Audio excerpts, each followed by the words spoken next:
Fish Head by Irvin S. Cobb.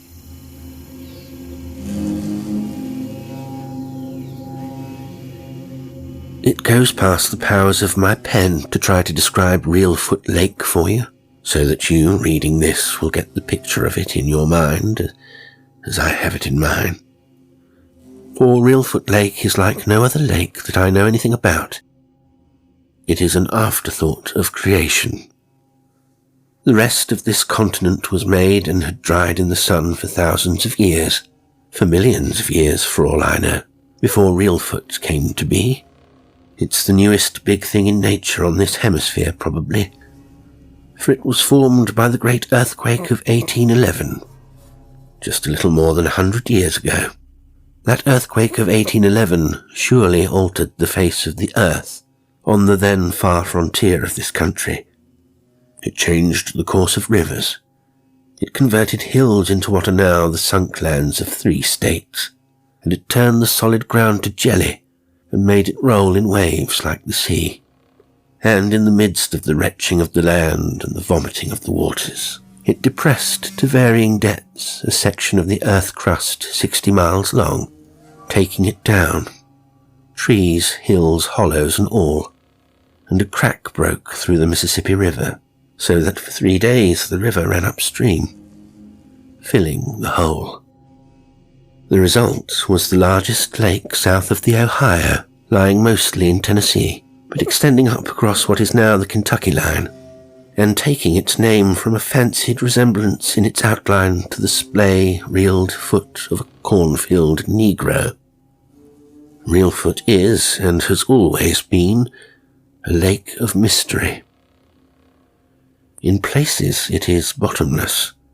Other places the skeletons of the cypress trees that went down when the earth sank still stand upright, so that if the sun shines from the right quarter and the water is less muddy than common, a man peering face downward into its depths sees, or thinks he sees, down below him, the bare top limbs upstretching like drowned men's fingers, all coated with the mud of years and bandaged with pennons of the green lake slime. In still other places the lake is shallow, for long stretches, no deeper than breast deep to a man, but dangerous because of the weed growths and the sunken drifts which entangle a swimmer's limbs. Its waters are muddied too, being a rich coffee colour in the spring and a copperish yellow in the summer, and the trees along its shore are mud-coloured clear up to their lower limbs after the spring floods, when the dried sediment covers their trunks with a thick, scrofulous-looking coat. There are stretches of unbroken woodland around it, and slashes where the cypress trees rise countlessly like headstones and footstones for the dead snags that rot in the soft ooze. There are deadenings, with the lowland corn growing high and rank below, and the bleached, fire-blackened, girdled trees rising above, barren of leaf and limb. There are long, dismal flats where in the spring the clotted frog spawn clings like patches of white mucus among the weed stalks, and at night the turtles crawl out to lay clutches of perfectly round white eggs with tough, rubbery shells in sand. There are bayous leading off to nowhere, and sloughs that wind aimlessly like great blind worms to finally join the big river that rolls its semi-liquid torrents a few miles to the westward.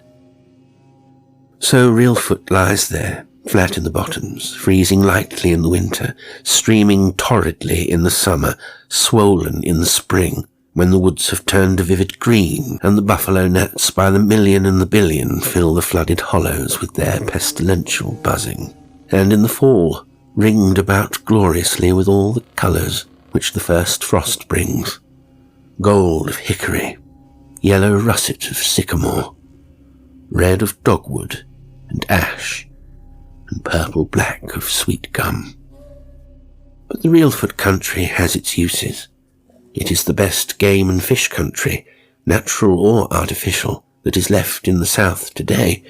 In their appointed seasons, the duck and the geese flock in, and even semi-tropical birds like the brown pelican and the Florida snakebird, having been known to come there to rest. Pigs, gone back to wildness, ranged the ridges, each razor-backed drove captained by a gaunt, savage, slab-sided old boar. By night, the bullfrogs, inconceivably big and tremendously vocal, bellow under the banks. It is a wonderful place for fish, bass and crappie and perch and the snouted buffalo fish. How these edible sorts live to spawn, and how their spawn in turn live to spawn again, is a marvel, seeing how many of the big fish-eating cannibal fish there are in Reelfoot. Here, bigger than anywhere else, you find the garfish, all bones and appetite and horny plates, with a snout like an alligator, the nearest link, naturalists say, between the animal life of today and the animal life of the reptilian period. The shovel-nosed cat, really a deformed kind of freshwater sturgeon, with a great fan-shaped membranous plate jutting out from his nose like a bowsprit, jumps all day in the quiet places with mighty splashing sounds, as though a horse had fallen into the water. On every stranded log, the huge snapping turtles lie on sunny days in groups of 4 and 6, baking their shells black in the sun, with their little snaky heads raised watchfully, ready to slip noiselessly off at the first sound of oars grating in the rowlocks. But the biggest of them all are the catfish. These are monstrous creatures, these catfish of Reelfoot.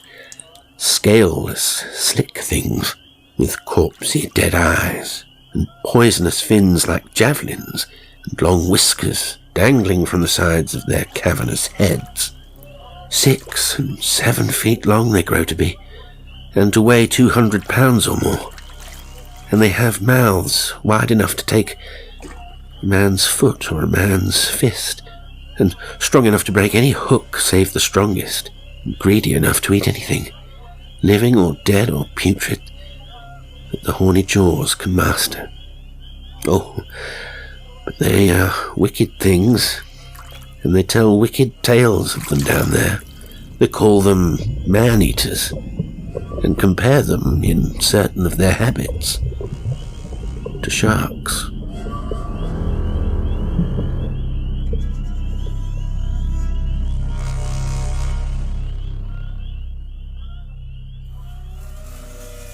Fishhead was of a piece with this setting. He fitted into it as an acorn fits its cup. All his life he had lived on Reelfoot, always in the one place at the mouth of a certain slough. He had been born there of a Negro father and a half-breed Indian mother, both of them now dead. And the story was that before his birth, his mother was frightened by one of the big fish, so that the child came into the world most hideously marked. Anyhow, Fishhead was a human monstrosity, the veritable embodiment of nightmare. He had the body of a man, short, stocky, sinewy body, but his face was as near to being the face of a great fish as any face could be, and yet retained some trace of human aspect. His skull sloped back so abruptly that he could hardly be said to have a forehead at all. His chin slanted off right into nothing.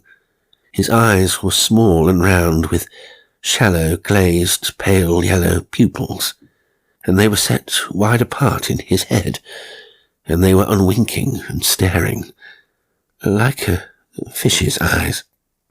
His nose was no more than a pair of tiny slits in the middle of the yellow mask. His mouth was the worst of all. It was the awful mouth of a catfish, lipless and almost inconceivably wide, stretching from side to side. Also, when Fishhead became a grown man, his likeness to a fish increased, for the hair upon his face grew out into 2 tightly kinked, slender pendants that drooped down either side of the mouth like the beards of a fish. If he had any other name than Fishhead, none excepting he knew it. As Fishhead he was known, and as Fishhead he answered. Because he knew the waters and woods of Reelfoot better than any other man there, he was valued as a guide by the city men who came every year to hunt or fish. But there were few such jobs that Fishhead would take. Mainly, he kept to himself, tending his corn patch, netting the lake, trapping a little, and in season pot hunting for the city market. His neighbours, ague-bitten whites and malaria-proof Negroes alike, left him to himself.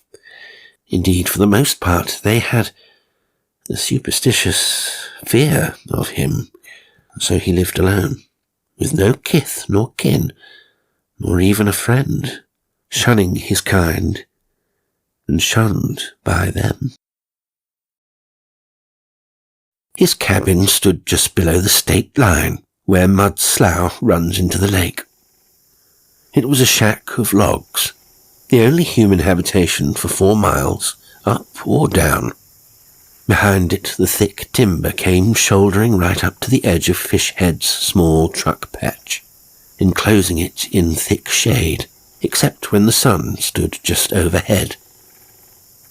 He cooked his food in a primitive fashion, outdoors, over a hole in the soggy earth, or upon the rusted red ruin of an old cook stove, and he drank the saffron water of the lake out of a dipper made of a gourd, faring and fending for himself, a master hand at skiff and net, competent with duck gun and fish spear, yet a creature of affliction and loneliness, part savage, almost amphibious, set apart from his fellows, silent and suspicious.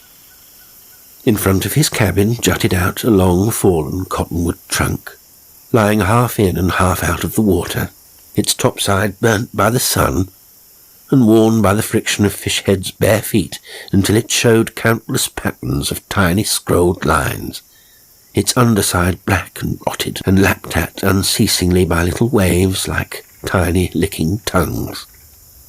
Its farther end reached deep water, and it was part of Fishhead, for no matter how far his fishing and trapping might take him in the daytime, sunset would find him back there, his boat drawn up to the bank, and he on the outer end of this log. From a distance men had seen him there many times, sometimes squatted, motionless as the big turtles that would crawl upon its dipping tip in his absence, sometimes erect and vigilant like a creek crane, his misshapen yellow form outlined against the yellow sun, the yellow water, the yellow banks, all of them yellow together. If the Reelfooters shunned Fishhead by day, they feared him by night, and avoided him as a plague, dreading even the chance of a casual meeting, for there were ugly stories about Fishhead, stories which all the Negroes and some of the whites believed. They said that a cry, which had been heard just before dusk and just after, skittering across the darkened waters, was his calling cry to the big cats, and at his bidding they came trooping in, and that in their company he swam in the lake on moonlit nights, sporting with them, diving with them, even feeding with them on what matter of unclean things they fed. The cry had been heard many times, that much was certain, and it was certain also that the big fish were noticeably thick at the mouth of Fishhead Slough. No native Reelfooter, white or black, would willingly wet a leg or an arm there. Here Fishhead had lived, and here he was going to die. The Baxters were going to kill him, and this day in midsummer was to be the time of the killing. The 2 Baxters, Jake and Joel, were coming in their dugout to do it. The murder had been a long time in the making. The Baxters had to brew their hate over a slow fire for months before it reached the pitch of action. They were poor whites, poor in everything, repute and worldly goods and standing. A pair of fever-ridden squatters who lived on whiskey and tobacco when they could get it, and on fish and cornbread when they couldn't. The feud itself was of months' standing, meeting Fishhead one day in the spring on the spindly scaffolding of the skiff landing at Walnut Log, and being themselves far overtaken in liquor and vainglorious with a bogus alcoholic substitute for courage, the brothers had accused him, wantonly and without proof, of running their trot line and stripping it of the hooked catch, an unforgivable sin among the water-dwellers and the shanty-boaters of the south. Seeing that he bore this accusation in silence, only eyeing them steadfastly, they had been emboldened then to slap his face, whereupon he turned and gave them both the beating of their lives, bloodying their noses and bruising their lips with hard blows against their front teeth, and finally leaving them mauled and prone in the dirt. Moreover, in the onlookers, the sense of the everlasting fitness of things had triumphed over race prejudice, and allowed them, two free-born sovereign whites, to be licked by a Negro. Therefore, they were gonna get that Negro. The whole thing had been planned out amply. They were going to kill him on his log at sundown. There would be no witnesses to see it, no retribution to follow after it. The very ease of the undertaking made them forget even their inborn fear of the place of Fishhead's habitation. For more than an hour now they had been coming from their shack across a deeply indented arm of the lake, their dugout, fashioned by fire and adze and draw-knife from the bole of a gum tree, moved through the water as noiselessly as a swimming mallard, leaving behind it a long wavy trail on the stilled waters. Jake, the better oarsman, sat flat in the stern of the round-bottomed craft, paddling with quick, splashless strokes. Joel, the better shot, was squatted forward. There was a heavy, rusted duck gun between his knees. Though their spying upon the victim had made them certain sure he would not be about the shore for hours, a doubled sense of caution led them to hug closely the weedy banks. They slid along the shore like shadows, moving so swiftly and in such silence that the watchful mud turtles barely turned their snaky heads as they passed. So, a full hour before the time, they came slipping around the mouth of the slough and made for a natural ambuscade, which the mixed breed had left within a stone's jerk of his cabin, to his own undoing. Where the slough's flow joined deeper water, a partly uprooted tree was stretched, prone from shore, at the top still thick and green with leaves that drew nourishment from the earth, in which the half-uncovered roots yet held, and twined about with an exuberance of trumpet vines and wild foxgrapes. All about was a huddle of drift, last year's corn stalks, sheddy strips of bark, chunks of rotted weed, all the riffle and dunnage of a quiet eddy.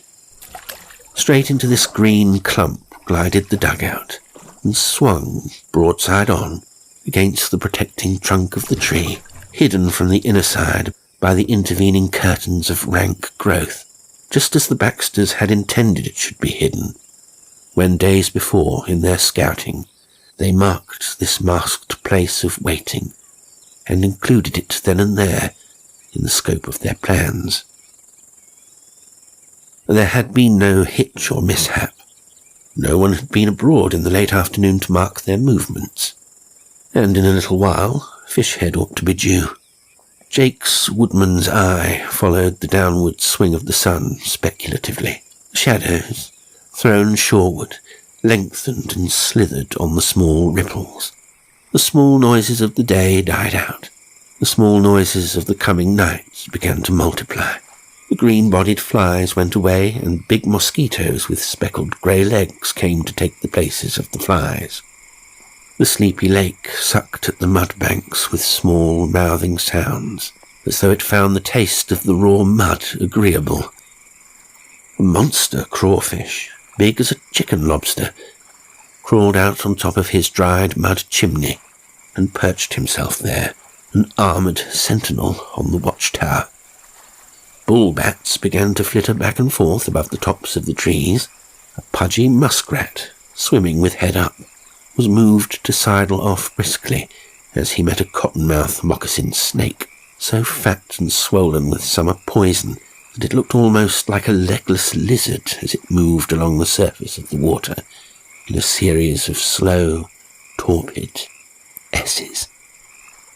Directly above the head of either of the waiting assassins, a compact little swarm of midges hung, holding to a sort of kite-shaped formation. A little more time passed, and Fishhead came out of the woods at the back, walking swiftly, with a sack over his shoulder. For a few seconds his deformities showed in the clearing, then the black inside of the cabin swallowed him up. By now the sun was almost down. Only the red nub of it showed above the timberline across the lake, and the shadows lay inland a long way. Out beyond, the big cats were stirring, and the great smacking sounds as their twisting bodies leaped clear and fell back in the water came shoreward in a chorus. But the two brothers in their green covert gave heed to nothing except the one thing upon which their hearts were set and their nerves tensed. Joel gently shoved his gun barrels across the log, cuddling the stock to his shoulder, and slipping 2 fingers caressingly back and forth upon the triggers. Jake held the narrow dugout steady by a grip upon a fox-grape tendril. A little wait, and then the finish came. Fishhead emerged from the cabin door and came down the narrow footpath to the water and out upon the water on his log. He was barefooted, bareheaded. His cotton shirt opened down the front to show his yellow neck and breast. His dungaree trousers held about his waist by a twisted toe string. His broad, splay feet, with the prehensile toes outspread, gripped the polished curve of the log as he moved along its swaying, dipping surface, until he came to its outer end and stood there erect, his chest filling, his chinless face lifted up, and something of mastership and domination in his poise.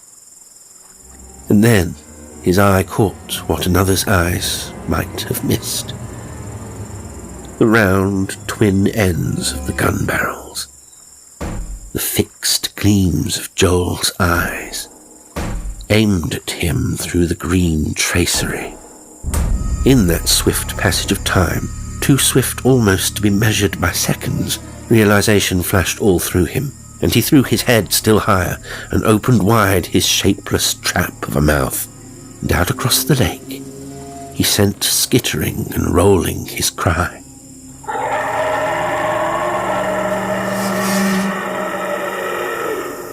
And in his cry was the laugh of a loon, and the croaking bellow of a frog, and the bay of a hound, all the compounded night noises of the lake. And in it too was a farewell, and a defiance, and an appeal. The heavy roar of the duck gun came.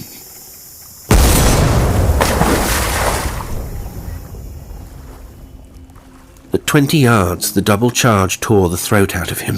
He came down, face forward, upon the log and clung there, his trunk twisting distortedly, his legs twitching and kicking like the legs of a speared frog, his shoulders hunching and lifting spasmodically as the life ran out of him, all in one swift, coursing flow. His head canted up between the heaving shoulders, His eyes looked full on the staring face of his murderer, and then the blood came out of his mouth. And Fishhead, in death still as much fish as man, slid flopping, head first, off the end of the log, and sank face downward, slowly, his limbs all extended out. One after another, a string of big bubbles came up to burst in the middle of a widening reddish stain on the coffee-coloured water. The brothers watched this, held by the horror of the thing they had done, and the cranky dugout, tipped far over by the recoil of the gun, took water steadily across its gunwale. And now there was a sudden stroke from below upon its careening bottom, and it went over, and they were in the lake. But shore was only 20 feet away, the trunk of the uprooted tree only 5. Joel, still holding fast to his hot gun, made for the log, gaining it with one stroke. He threw his free arm over it and clung there, treading water, as he shook his eyes free. Something gripped him. Some great, sinewy, unseen thing gripped him fast by the thigh, crushing down on his flesh. He uttered no cry, but his eyes popped out and his mouth set in a square shape of agony, and his fingers gripped into the bark of the tree like grapples. He was pulled down and down by steady jerks, not rapidly, but steadily, so steadily. And as he went, his fingernails tore 4 little white strips in the tree bark. His mouth went under, next his popping eyes, then his erect hair, and finally his clawing, clutching hand. That was the end of him. Jake's fate was harder still, for he lived longer, long enough to see Joel's finish. He saw it through the water that ran down his face, and with a great surge of his whole body, he literally flung himself across the log and jerked his legs up high into the air to save them. He flung himself too far, though, for his face and chest hit the water on the far side.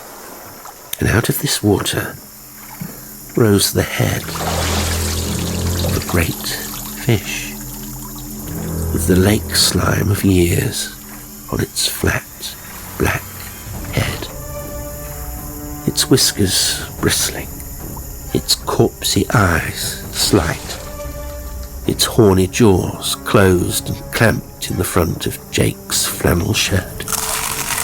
His hand struck out wildly and was speared on a poisoned fin.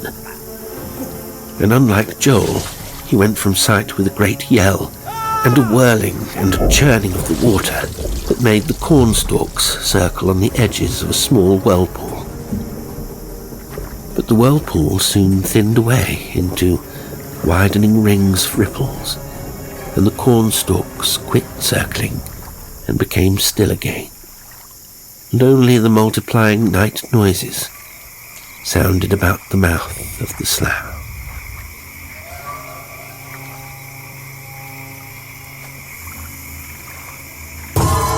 The bodies of all 3 came ashore on the same day, near the same place. Except for the gaping gunshot wound where the neck met the chest, Fishhead's body was unmarked. But the bodies of the 2 Baxters were so marred and mauled that the Reelfooters buried them together on the bank without ever knowing which might be Jake's, which might be Joel's.